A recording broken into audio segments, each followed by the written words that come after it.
स्वरूप के राजकोष पर भी कब्जा कर लिया। 3 वर्षों तक निरंतर युद्ध के पश्चात जब वे बहुत सारी धन संपदा लेकर गरीब लौटे तो राजमहल में उनका भव्य स्वागत हुआ।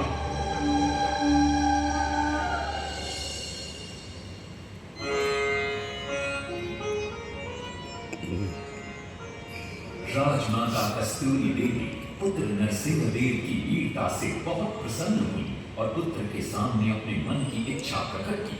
कहा, तुम्हारे पिता ने शंकर क्षेत्र पुरी में भगवान जगन्नाथ का भव्य मंदिर बनवाया है।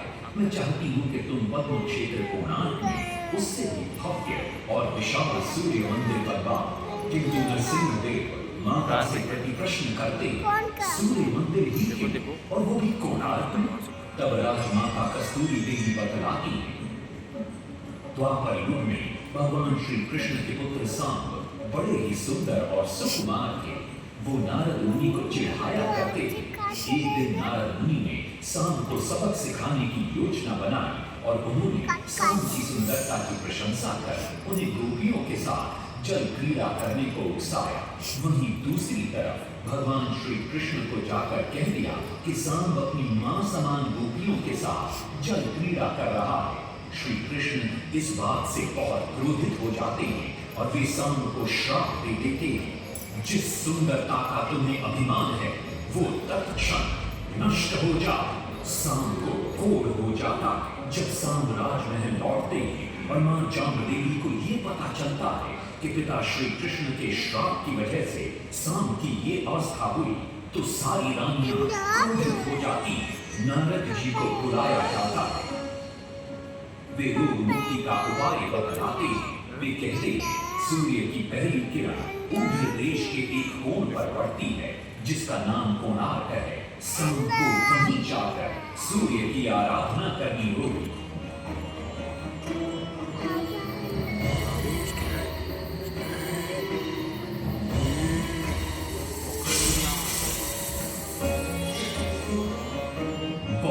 लंबी और कठिन यात्रा के पश्चात सांब अपने सैनिकों और सेवकों के साथ कोणार्क की चंद्रभागा नदी के तट पर पहुंचे और नित्य प्रातः स्नान के बाद सूर्य की आराधना आरंभ करते।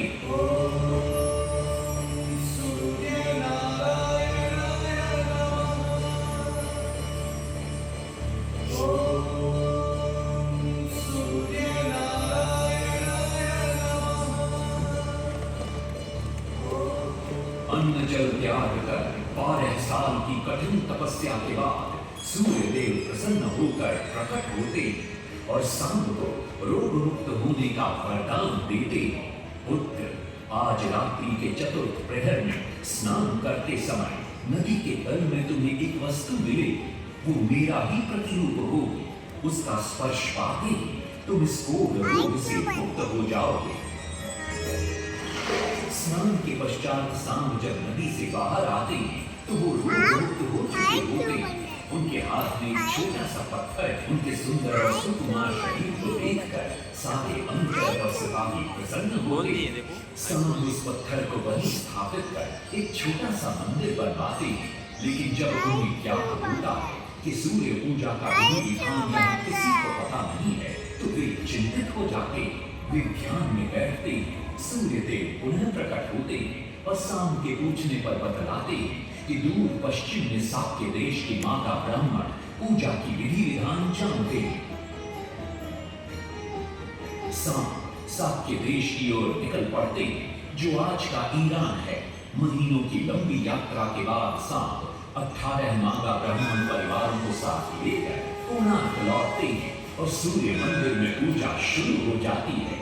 राजमाता कस्तूरी देवी नरसिंह देव को बतलाती है कि विवाह के कई वर्षों बाद तक जब हम निसंतान थे, मैंने भी उस सूर्य मंदिर में पूजा अर्चना की और तुम पुत्र रूप में मुझे प्राप्त हुए। माता की बात सुनकर नरसिंह देव मां को कोणार्क में संसार का सबसे भव्य और विशाल मंदिर बनाने का वचन देते। सदाशिव सामंतराय महापात्र, जो शिवई सांतरा के नाम से लोकप्रिय थे, वे अपने सहयोगी बीसू महाराणा के साथ मंदिर का प्रतिरूप बनाते। और नरसिंहदेव के समक्ष प्रस्तुत करते हैं। नरसिंहदेव मंदिर का प्रतिरूप देखकर अभिभूत हो जाते हैं और शीघ्र मंदिर निर्माण कार्य आरंभ करने का आदेश देते हैं। दूर से बड़े बड़े पत्थर लाए गए, जितने पत्थर डाले गए सारे टूट गए। पाटली को ताला उसमें डाले गए, नहीं पता ताला सारे टूट गए। सिर्फ इंसान पैदा हुए परेशान, किसी विधि मंदिर बने। सिर्फ इंसान पैदा हुए परेशान, किसी विधि मंदिर बने। एक दिन वे चिंतामग्न कोणार्क लौट रहे थे, तभी उन्हें प्यास महसूस हुई। उन्हें पास ही में एक कुटिया दिखाई पड़ती है, जहाँ एक बूढ़ी औरत से उनकी भेंट होती है। शिवेरी सांतरा पानी मांगते हैं। बूढ़ी औरत पानी के साथ गरम गरम भोजन भी लेकर आती है। वे थाली के बीच में हाथ डालते हैं, जिससे उनका हाथ जल जाता है। तब वो बूढ़ी औरत मुस्कुराकर कहती है, तुम तो शिवेरी सांतरा की तरह रीत से भोजन उठाकर खा रहे हो। ये सुनकर शिवेरी सांतरा को अपनी भूल का एहसास होता है। माता रामचंद्री ने राइट नहीं, बैठ जाऊंगी ना इसलिए आई थी। समझे शिवेरी सांतरा।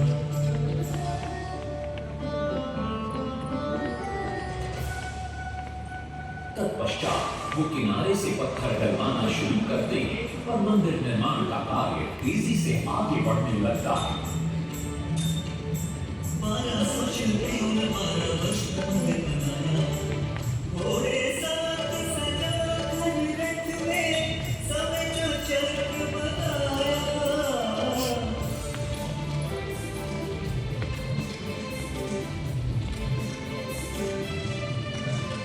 दूसरी तरफ कलिंग के उत्तर के राज्यों के नवाबों के बार बार राज्य पर आक्रमण हो रहे थे।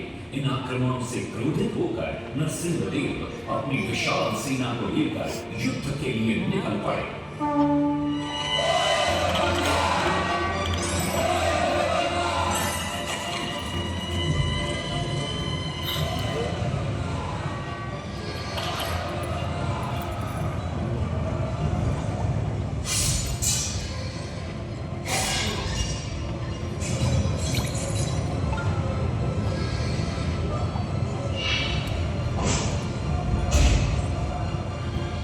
शक्तिशाली गौड़बंग के नवाबों को भी युद्ध में परास्त कर दिया और उनसे प्राप्त सारा धन अपने कब्जे में लेकर सूर्य मंदिर के निर्माण कार्य में लगा दिया। 1200 कारीगरों के अथक प्रयास से 12 साल बाद विशाल और भव्य सूर्य मंदिर बनकर तैयार हुआ। उस समय के लोगों में वास्तुशास्त्र, ज्योतिष शास्त्र और खगोल शास्त्र का जो ज्ञान था, उसे देखकर आज के बड़े बड़े वैज्ञानिक भी आश्चर्यचकित रह जाते। कई प्रयासों के बाद भी मंदिर के गुंबद पर कलश स्थापित नहीं हो पा रहा था। क्रोधित नरसिंहदेव ने आदेश दिया कि कल प्रातः काल तक यदि कलश स्थापित नहीं हुआ तो सबके सब घर से अलग कर दिए जाएंगे। सभी शिल्पकार घोर चिंता में डूब जाते।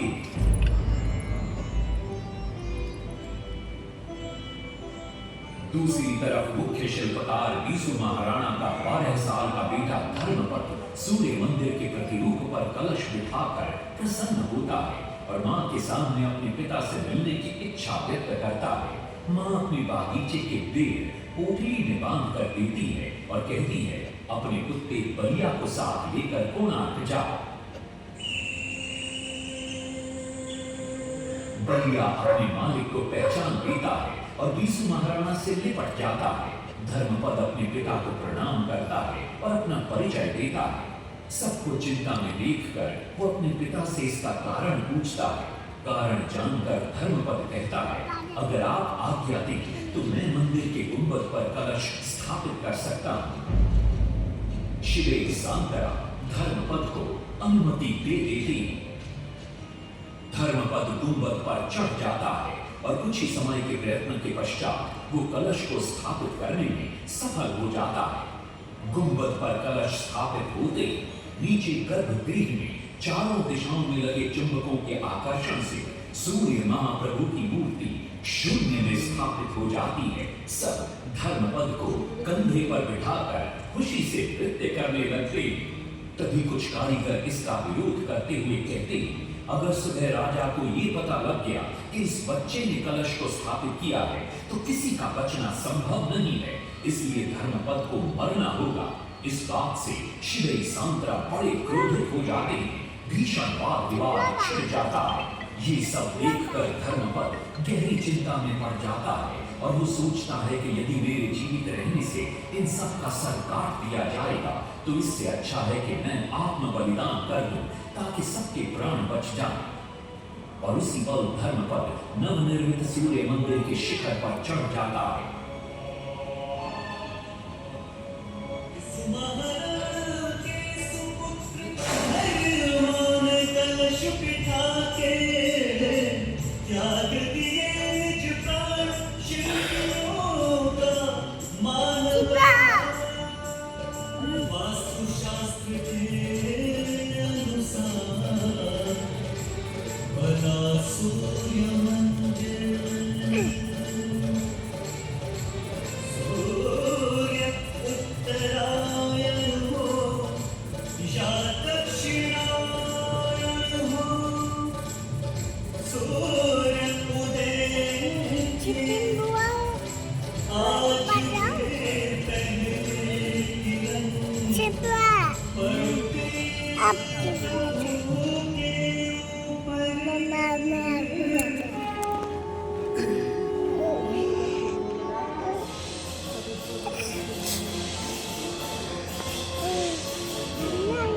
माँ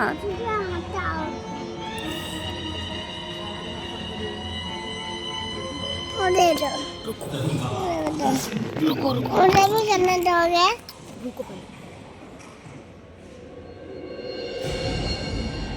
और सूर्य महाप्रभु को शून्य में स्थापित देख मुझे भी दे दोगे? मैं दे दूंगा बाद। ऐसे नहीं मुझे दे दूंगा। घोषणा करते मैं दूंगा। मंदिर की लेकिन श्री सांतरा कहते हैं, दोगे? लेकिन मंदिर की प्राण प्रतिष्ठा के लिए ये शुभ फिर वो नहीं। गई। किंतु राजा अपनी बात पर अड़ जाते, श्री सांतरा को दुख होता और कोई वाद विवाद किए बिना वो हमेशा के लिए मम्मा दोगे? मम्मा दोगे? पूर्व निर्धारित तिथि दोगे मम्मा? की प्राण प्रतिष्ठा संपन्न होती है।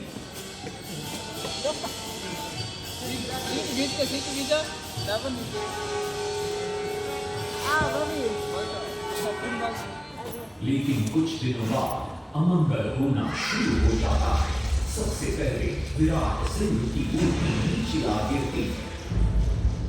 तत्पश्चात मंदिर की शिलाओं का गिरना भी शुरू हो जाता है। नरसिंहदेव को अब समझ में आता है कि शिवई सांतरा का होना सही था, लेकिन देर हो चुकी थी। बहुत साल बाद मंदिर के आसपास जंगल उगाए और ये मंदिर घने जंगलों के बीच छुप गया। जब अंग्रेजों ने जंगल के बीच इस मंदिर को देखा तो उन्होंने इसका पुनरुद्धार किया। आज आप उसी विशाल मंदिर के भग्नावशेष देख रहे हैं। ये है इस प्रसिद्ध मंदिर की कथा। अब इस कथा में कितनी सत्यता है और कितनी कल्पना है ये तो किसी को नहीं मालूम, लेकिन ओडिशा की जन श्रुतियों में यही कथा जाओ विद्यमान है। तुम करेंगे